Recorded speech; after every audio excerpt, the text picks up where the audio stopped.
안녕하십니까, 유영선 목사입니다. 한 주간도 평안하셨습니까? 우리는 참으로 어려운 시간들을 보내고 있습니다. 이 시간이 언제쯤 끝이 날런지 아무도 알 수 없는 그런 미지의 시간들로 들어가고 있습니다.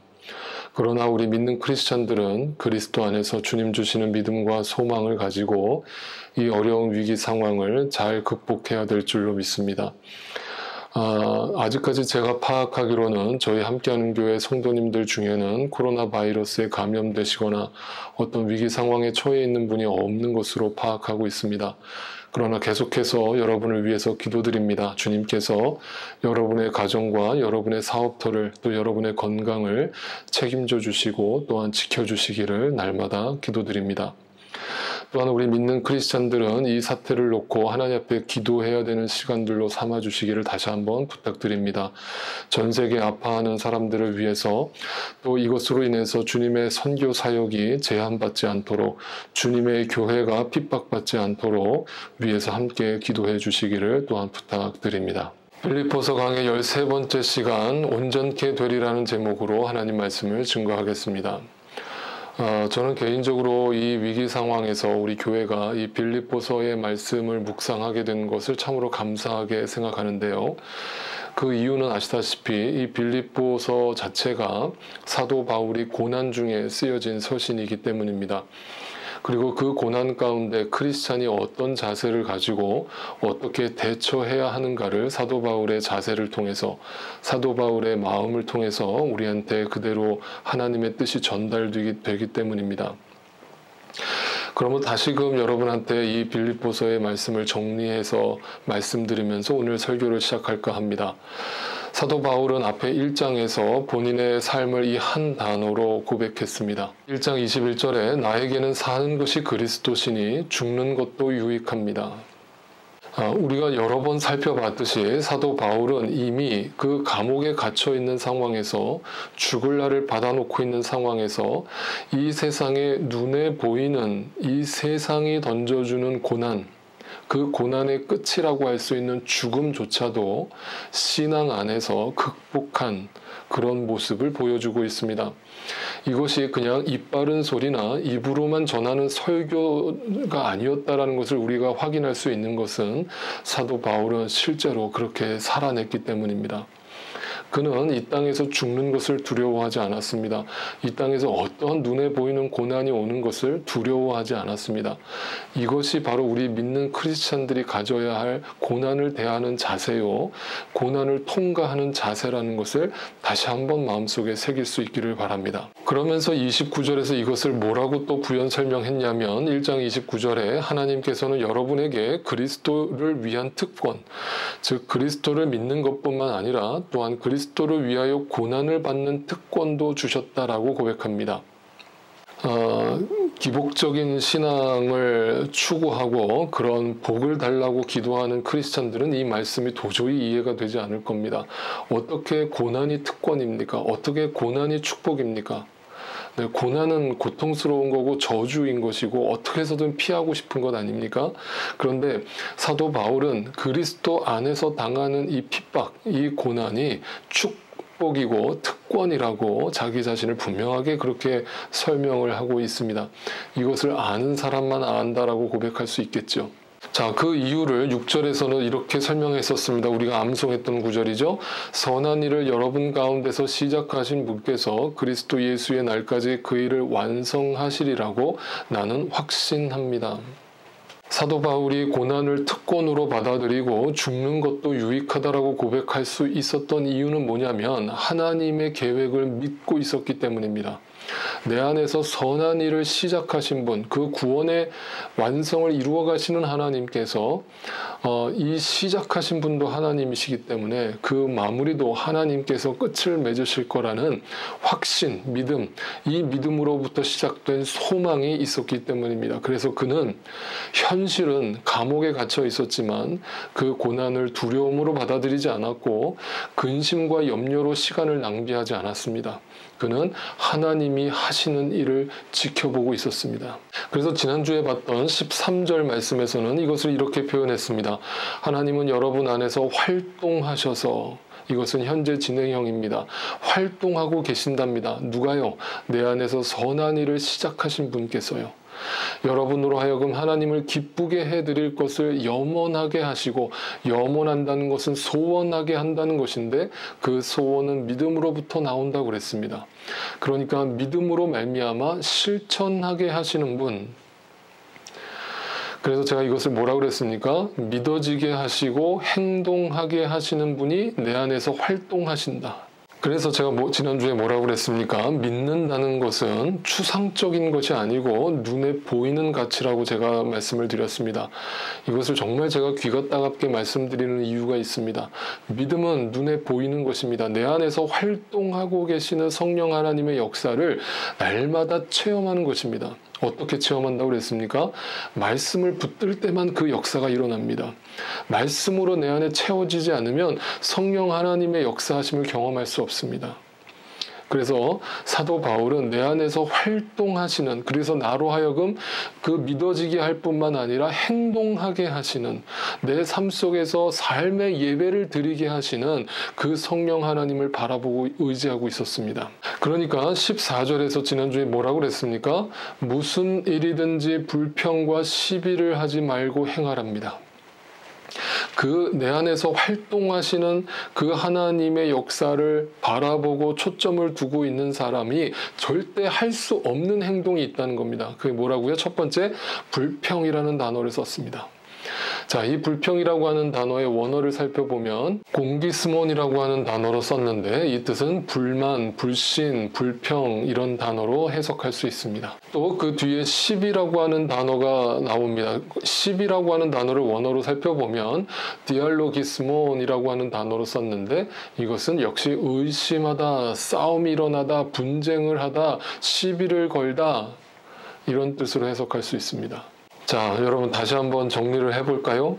죽는 것도 유익하다고 그랬고 그 고난을 당하는 것이 특권이고 축복이라고 생각하고 있고 그 이유는 내 안에서 선한 일을 시작하신 분께서 이것을 완성하실 것이라는 분명한 확신, 믿음이 있기 때문이고 그 믿음으로 하여금 내 안에서 활동하시는 분께서 날마다 나로 하여금 이 믿음을 지키게끔 또 이 믿음을 삶 속에서 실천하게끔 만들어 주신다는 겁니다. 그런데 그렇지 못할 경우에 어떤 결과가 주어지느냐? 내 안에서 불평과 시비, 그 시비라는 것은 의심이라고 그랬습니다.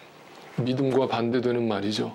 그것이 내 안에서 행동으로 나타나지 않도록 조심하십시오, 깨어 있으십시오 라는 뜻으로 경고적인 말씀을 전하고 있습니다. 자, 그렇다면 이것이 구체적으로 뭘 의미하는 것인가를 제가 이런 말씀으로 풀어드리고자 합니다.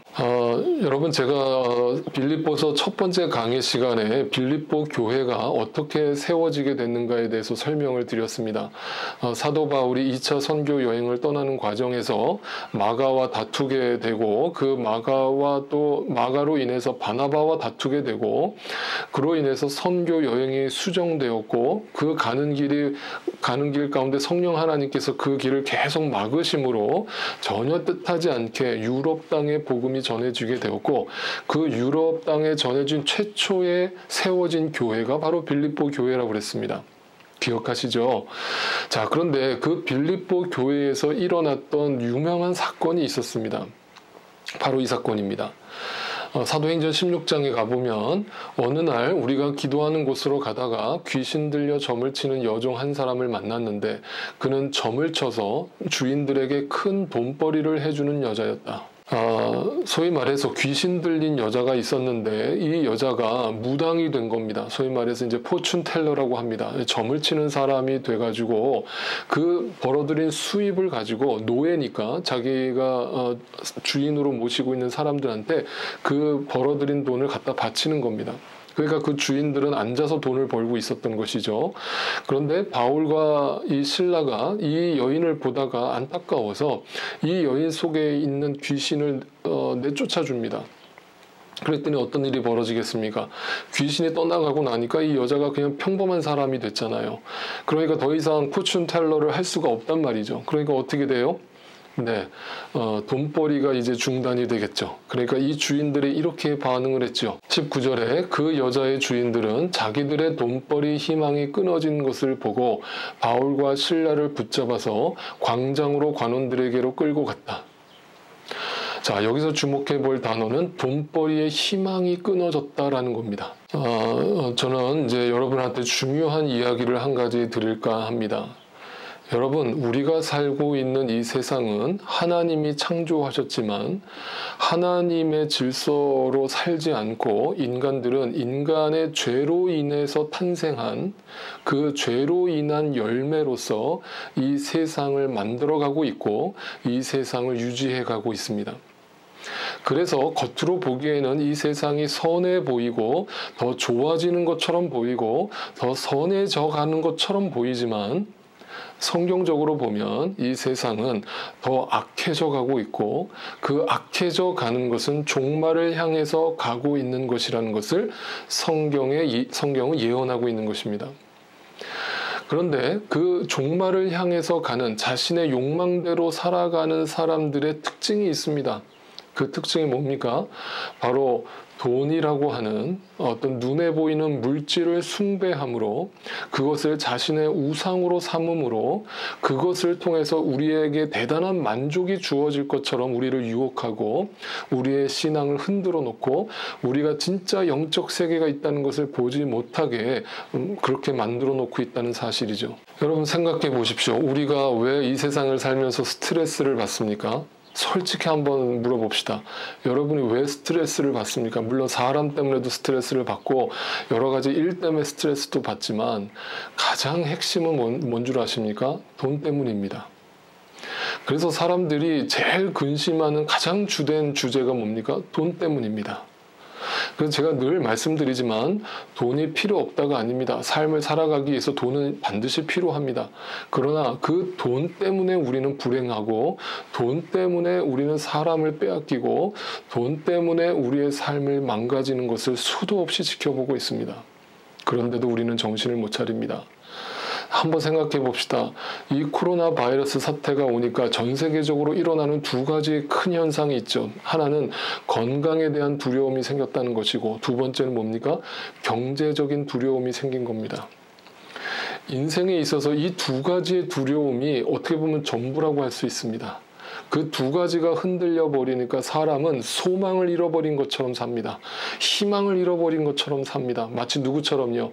이 귀신 들린 여인에게 귀신을 내쫓아 버림으로 인해서 자신의 돈벌이가 끊어지는 것을 보면서 돈벌이의 희망이 끊어졌다라고 생각하는 그 주인들처럼요. 저는 우리가 살고 있는 이 시대가 어떻게 보면 경쟁 사회고 그 돈을 둘러싸고 우리는 경쟁을 하면서 살기 때문에 스트레스를 받고 거기서 나오는 인간관계의 어려움을 겪으면서 우리는 살아가고 있습니다. 이것은 하나님이 계획한 창조의 원리가 아닙니다.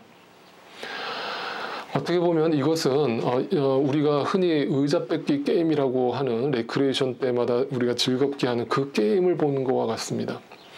의자 뺏기 게임이 뭡니까? 의자를 여러 개 놓고 처음에는 사람이 둘러 앉아서 이렇게 뺑뺑뺑 돌면서 노래를 부르면서 신나게 돕니다. 노래를 부를 때는 모두가 행복해 보입니다. 그런데 휘슬 소리가 들리자마자 어떻게 합니까?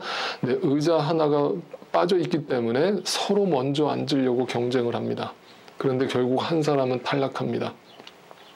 점점 의자의 개수는 줄어듭니다. 결국 나머지는 다 낙오자가 돼버리고 한 사람만 살아남습니다. 이것이 어떻게 보면 이 세상의 논리입니다. 이 세상의 원칙입니다. 이것은 하나님 나라의 원칙과 정반대되는 원칙입니다. 그런데 우리는 그 눈에 보이는 세상의 원칙을 따라가기를 더 좋아합니다. 그리고 그 원칙대로 살지 않았을 때 불안해하고 두려워합니다. 그 속에서 낙오자가 될까봐 두려워합니다. 다시 한번 생각해 보십시오. 사도 바울과 실라는 마땅히 해야 할 일을 했습니다. 귀신 들린 여자를 구원해 주었습니다. 그 생명을 건져 주었습니다. 그런데 사람들은 그 여인이 귀신으로부터 자유해지고 해방되어서 그 생명을 건진 것에는 관심이 없고 그것을 축하해 주기는커녕 오히려 그것으로 인해서 자신의 돈벌이가 끊어진 것에 대해서 두려워하고 안타까워하고 있습니다. 심지어 그것으로 강한 분노를 드러내고 그들은 바울과 실라를 감옥에 가두었습니다. 그리고 바울과 실라는 그 감옥에서 그 캄캄한 어둠 가운데서 그 핍박과 고난 가운데서 세상 사람들이 하지 않는 방식으로 그 고난을 대합니다. 어떻게 대했습니까? 찬양을 부르기 시작합니다. 캄캄한 감옥에서 들려오는 찬양 소리를 떠올려 보십시오.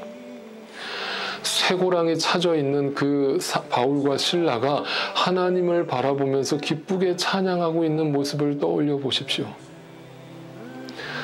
돈줄이 끊어진 것에 대해서 불안하고 근심하고 염려하고 있는 그 주인들을 또 동시에 떠올려 보십시오. 그 두 사람의 모습을 비교해 보십시오. 여러분은 어느 쪽의 모습을 가지고 계십니까? 기적적으로 아시다시피 옥문이 흔들림으로 이제 옥문이 열려서 바울과 실라가 거기서 빠져나오게 됩니다.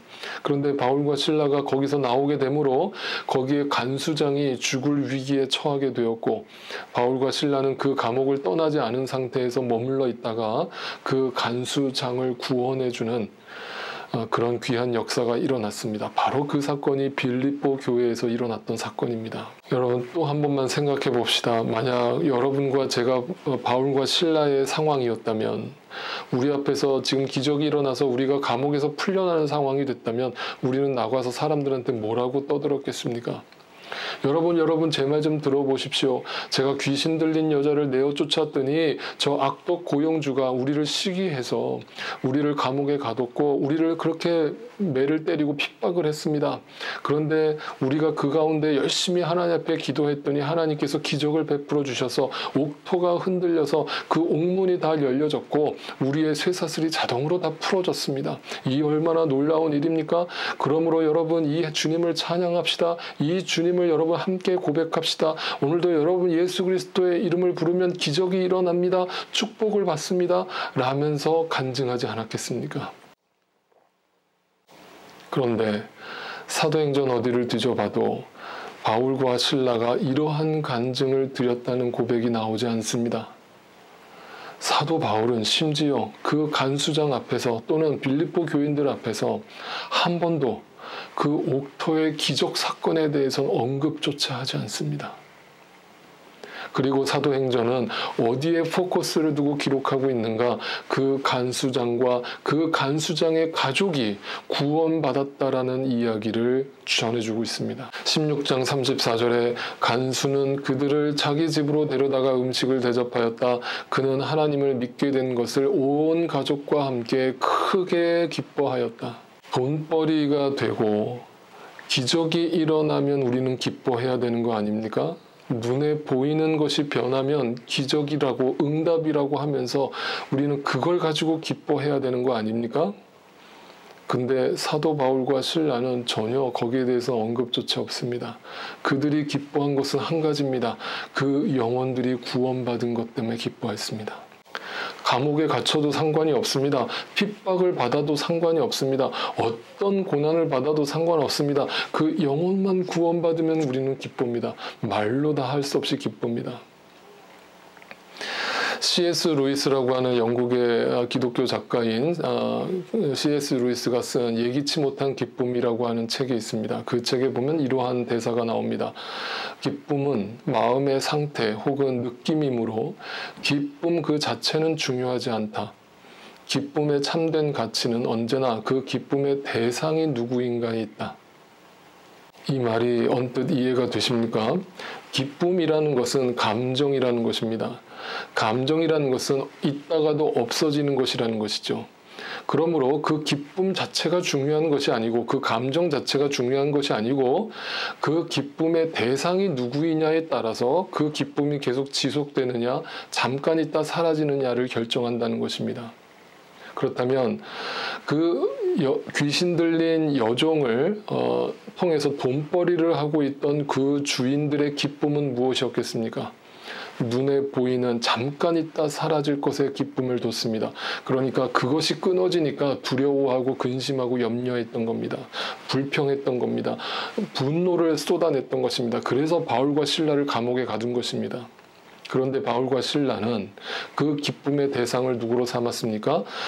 예수 그리스도로 삼았습니다. 예수 그리스도를 통해서 한 생명을 건지시고 구원하시는 그 주님의 영광을 바라봤습니다.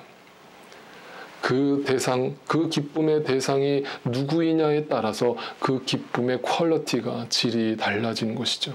다시 한번 본문 2장 14절을 그럼 상기해 보십시오. 이제 이 말씀이 100% 이해가 되실 겁니다. 무슨 일이든지 불평과 시비로 하지 말라는 이 말씀이 무슨 뜻이겠습니까? 불만과 불신과 의심과 다툼과 싸움은 어떤 상태에서 일어납니까? 눈에 보이는 기쁨을 대상으로 삼을 때 나오는 것입니다. 눈에 보이는 것들이 나의 기쁨의 대상이 되었을 때 눈에 보이는 것들은 지금 코로나 바이러스 사태처럼 언젠가 사라질 것이기 때문에 그것이 사라지면 불안하고 불만이 터져 나오고 그걸 통해서 또 의심이 일어나고 한마디로 이 말은 뭡니까? 불신앙과 불순종으로 눈에 보이는 것만 바라보지 말라는 뜻입니다. 그래서 16절에 뭐라고 그랬습니까? 생명의 말씀을 굳게 붙잡으랍니다. 그 생명의 말씀을 붙잡으라는 말을 다시 풀어드리면 이런 말입니다.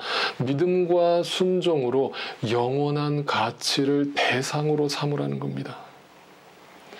잠깐 있다가 사라질 것을 기쁨의 대상으로 삼지 말라는 것입니다. 영원한 가치를 여러분의 기쁨의 대상으로 삼아 보십시오. 그 생명의 말씀을 여러분의 가치, 기쁨의 대상으로 삼아 보십시오.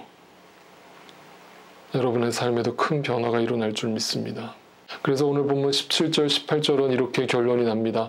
그리고 여러분의 믿음의 제사와 예배에 사도 바울은 이 단어 하나하나를 굉장히 의미심장하게 썼는데 이것을 믿음의 제사와 예배라고 표현을 했습니다.